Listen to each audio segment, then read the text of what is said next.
കേരളത്തിനെ തന്നെ ഭയങ്കരമായിട്ട് നടുക്കിയ ഒരു ന്യൂസായിരുന്നു ഷൈനിയുടെ രണ്ട് മക്കളും കൂടെ ട്രെയിനിൻ്റെ മുമ്പിൽ തലവെച്ചുള്ള കാര്യം. ഭയങ്കരമായിട്ടുള്ള ഷോക്കാണ്. കാരണം എന്ന് പറഞ്ഞു കഴിഞ്ഞാൽ ആ ഒരു ഷൈനിയും രണ്ട് മക്കളും കൂടെ മരിക്കാൻ മെയിനായിട്ടുള്ള കാരണം ആ ഭർത്താവിൻ്റെ കുടുംബമാണ്. ഭർത്താവിൻ്റെ കുടുംബമാണ്. എല്ലാവരും നാട്ടുകാരുൾപ്പെടെ ഒരു മരണത്തിന് ശേഷം ഭയങ്കരമായിട്ട് അവർക്കെതിരെ തിരികെയുണ്ടായിരുന്നു. നോബിയും അതുപോലെ തന്നെ അവർ വീട്ടുകാരൊക്കെ ഷൈനിയുടെ ശരീരം കാണാൻ വന്ന സമയത്ത് അവരുണ്ടാക്കിയ ബഹളമെല്ലാം വീഡിയോസെല്ലാം നിങ്ങൾ കണ്ടതാണ്. ഇപ്പോൾ എല്ലാവരും ഏറ്റവും കൂടുതൽ ചർച്ച ചെയ്യുന്ന ഒരാളുടെ പേരാന്ന് പറഞ്ഞാൽ ഷൈനിയുടെ മോൻ്റെ പേരാണ്. കാരണം എന്ന് പറഞ്ഞു കഴിഞ്ഞാൽ ഇപ്പോൾ മോൻ അച്ഛൻ്റെ കൂടെ തന്നെയാണ് താമസിക്കുന്നത്. അച്ഛൻ്റെയും കുടുംബത്തോടെയും തന്നെയാണ്. അവന് ഇനി ഭാവിയിൽ എന്തെങ്കിലും പ്രശ്നങ്ങൾ പറ്റുമോ, ഇവർ കാരണം ഇവരെ കുടുംബത്തോടെ നിൽക്കുന്നത് സേഫാണോ, ഇങ്ങനെയുള്ള കുറേ കാര്യങ്ങളാണ് കമൻറ്റ് ബോക്സിലും അങ്ങനെ അല്ലാതെ ആൾക്കാരെല്ലാം ചർച്ച ചെയ്യുന്നത്.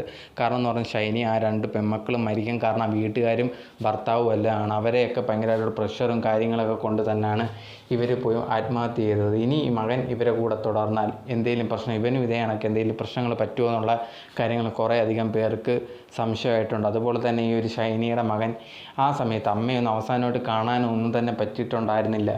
സഹോദരിമാരെയൊക്കെ കണ്ടത് അവസാനം മരിച്ചതിന് ശേഷം മാത്രമാണ് കണ്ടത്. ഇതുകൊണ്ട് തന്നെ നാട്ടുകാർക്ക് ഭയങ്കരമായിട്ട് ഡൗട്ടും കാര്യങ്ങളും ഉണ്ട്. ഇവൻ ഈ ഒരു അച്ഛൻ്റെ കൂടെയും കുടുംബത്തോടെ നിന്ന് കഴിഞ്ഞാൽ സേഫ് ആവുമോ എന്നുള്ളൊരു കാര്യം. അതുപോലെ തന്നെ മെയിനായിട്ടുള്ളൊരു കാര്യം എന്ന് പറയുന്നത് ഈ ഒരു ഷൈനിയെ ഇത്രമാത്രം ഉപദ്രവിച്ച കാര്യങ്ങൾ, അതിൻ്റെ വോയിസ് ക്ലിപ്പ് അതും കാര്യങ്ങളും എല്ലാം ഭയങ്കരമായിട്ട് ഓരോ ദിവസം ലീക്കായിക്കൊണ്ടിരിക്കുകയാണ്. എന്തുമാത്രം ഷൈനി അനുഭവിച്ചു എന്നുള്ളൊരു കാര്യം കൂട്ടുകാരികളുടെ അടുത്ത് സംസാരിച്ച ആ വോയിസ് ക്ലിപ്പ് എല്ലാം ഓരോ ദിവസം ലീക്കാവുമ്പോഴത്തന്നെ ഭർത്താവായിട്ടുള്ള നോബി എന്തുമാത്രം ഉപദ്രവിച്ചിട്ടുണ്ടായിരുന്നു. അതുപോലെ തന്നെ ആ ഒരു സഹോദരനായിട്ടുള്ള ബോബിയും എന്തുമാത്രം ഉപദ്രവിച്ചിട്ടുണ്ടായിരുന്നു മാനസികമായിട്ടൊക്കെ. ഫാമിലി അതുപോലെ തന്നെയല്ലേ ഇതൊക്കെ കൊണ്ടാണ് അവർ പോയി ആത്മഹത്യ ചെയ്തത്. സോ അങ്ങനെ ഇരിക്കുമ്പോഴത്തേനും ഈ ഒരു കുട്ടിയെ അവിടെ നിർത്തുന്നത് എന്തുമാത്രം സേഫാണെന്ന് ഒരിക്കലും പറയാൻ പറ്റത്തില്ല.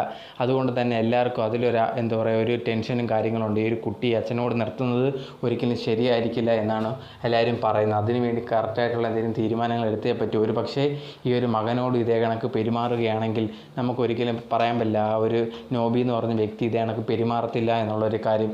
ഈ ഒരു കേസ് കറക്റ്റായിട്ടുള്ള നോബിക്ക് അവനെ അർഹിക്കുന്ന ശിക്ഷ തന്നെ കിട്ടണമെന്നാണ് എല്ലാവരും പറയുന്നത്. അത് കിട്ടുന്നതിന് ഉറപ്പ് വരുത്താൻ കേസും കാര്യങ്ങളും നടന്നുകൊണ്ടിരിക്കുകയാണ്.